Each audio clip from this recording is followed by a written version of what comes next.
भक्तोत्सल भगवानों की अब इस अध्याय में जो है बड़ा सुंदर प्रसंग आया है गज और ग्राह का। आचार्य श्री सुखदेव जी महाराज कहते हैं, राजा परीक्षित एक त्रिकूट नामक पर्वत था, उसके बीच में बहुत बड़ा भारी जो है जल का सरोवर था।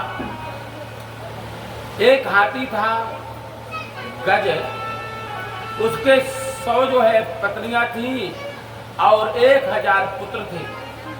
जब वो वहां से चला करता था तो छोटे मोटे जीव किनारे में खड़े होकर के गजेंद्र राज की जय हो, गजेंद्र महाराज की जय हो, सभी लोग जो है जय जयकार किया करते थे। जिस समय वो वहां से चला उस सरोवर में नहा, क्योंकि गज हाथी जो है नहाने का बहुत शौकीन होता है। जैसे उस सरोवर में अपने परिवार सहित गया, 100 उसकी पत्नियां थी, 1000 बच्चे थे, पूरे सरोवर को गंदा करने लगा। तब उसी के अंदर एक रहता था राह, जिसे बोलते हैं मगर। उसने क्या किया कि गज का पैर जो है पकड़ लिया। गज ने सोचा इसको पता नहीं है उसने किसका पैर पकड़ा है। गजराज देव का पैर पकड़ा है, राजा का पैर पकड़ा है। अरे तो छोटा मोटा कीड़ा मकोड़ा है, मेरे सामने क्या है, मेरे पास तो 10,000 हाथियों का बल है। अब दोनों में युद्ध करते करते 1 महीने हो गए। अब उसका खून जो है चूसने लगा। जब उसके अंदर कमजोरी आने लगी तब उसने अपने पैर को खींचा, लेकिन तिल के बरोबर भी पैर को टस का मस नहीं कर पाया। जोर लगा करके खींचा, फिर भी टस का मस नहीं हुआ। अब सोचा मैं क्या करूं, मैं तो निर्बल होते जा रहा हूं, कमजोर होते जा रहा हूं। तो उसने अपनी पत्नियों को जो है पुकारा। उनकी पत्नियों ने क्या किया कि सूंड के ऊपर सूंड, सूंड के ऊपर सूंड खींचने लग गई, लेकिन फिर भी टस का मस नहीं हुआ। इसके बाद अपने बच्चों को जो है पुकारा। 1000 हाथी के जो बच्चे थे उन्होंने भी सूंड के ऊपर सूंड फंसाकर खींचना चालू किया, लेकिन फिर भी टस का मस नहीं हो पाया। जब कई महीने युद्ध होते हो गए तो जो उनके बच्चे थे उन्होंने कहा, पिताजी आप तो जल से निकलने का नाम ही नहीं ले रहे हो, हम तो थक गए हैं। बच्चे छोड़ करके चले गए। कुछ दिनों तक उनकी पत्नियां भी खींचती रही। जब वो भी कमजोर होने लगी तो उनकी पत्नियां भी छोड़ करके चली गई। अब केवल गजराज अकेले बचा।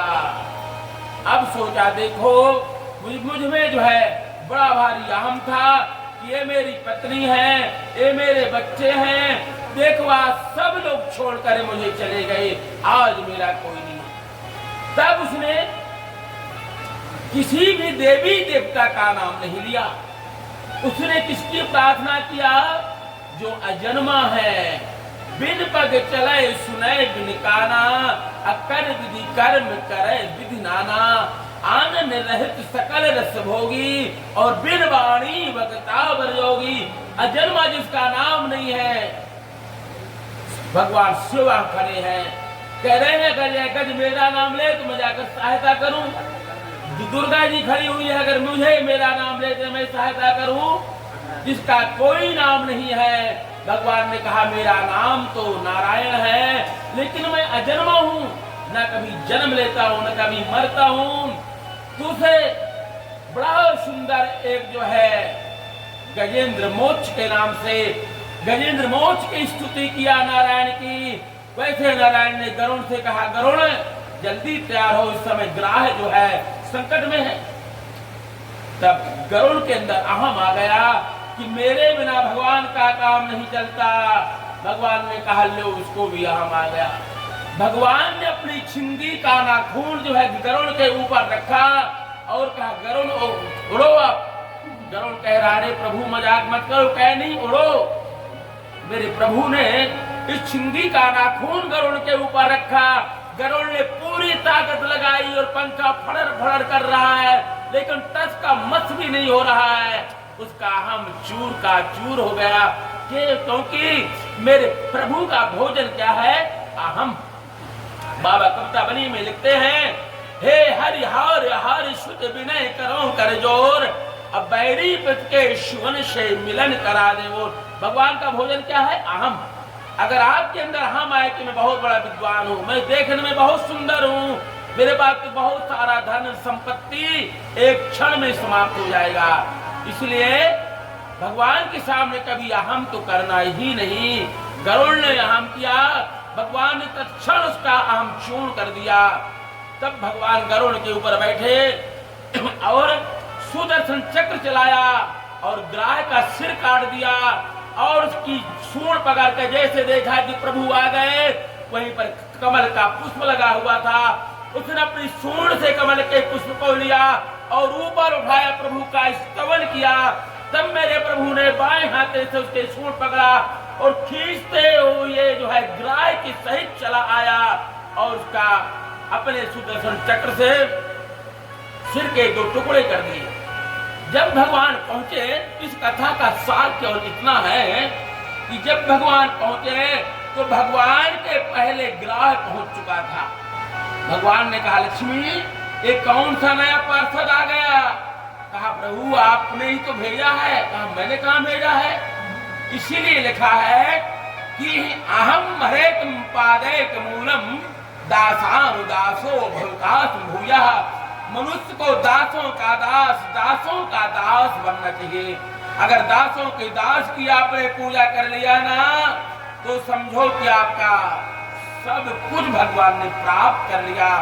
मन के अंदर कभी अहम नहीं होना चाहिए।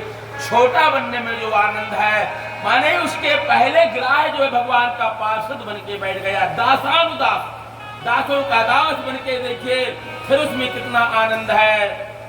मनुष्य को एक फलदार वृक्ष की भांति होना चाहिए। जैसे फल होता है, वृक्ष होता है, झुका भी होता है और फल भी देता है। जैसे पेड़ खजूर के जैसे नहीं, मनुष्य को जो है फलदार वृक्ष की भांति होना चाहिए।